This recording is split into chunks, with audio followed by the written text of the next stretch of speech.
How to fix Perplexity AI not working. Hey everybody, welcome back to our channel. In this guide, I'm going to show you the procedure to fix Perplexity AI not working. So first thing, you want to go with a basic check, that is official status page. So check the Perplexity status page for a real-time update on website and API operational status as well.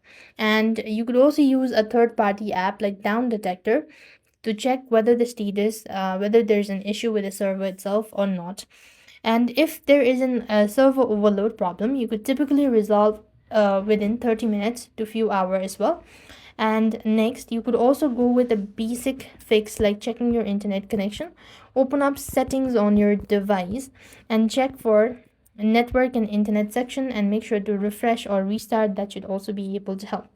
And similarly, if you are in the settings page and you want to go to the app section, locate Perplexity from the list.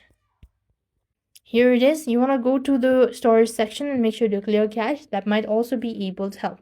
You also want to make sure to disable extensions or any sort of VPN if you're trying to use. And if that's also not helping you out, you want to make sure to update the app. And if the update doesn't work, or updating the app doesn't work, then you could also simply restart your device. At the same time, reinstall the Perplexity app, and that should definitely help you out fix your issues. So with that, we've completed our steps. Thank you for watching. See you in the next video.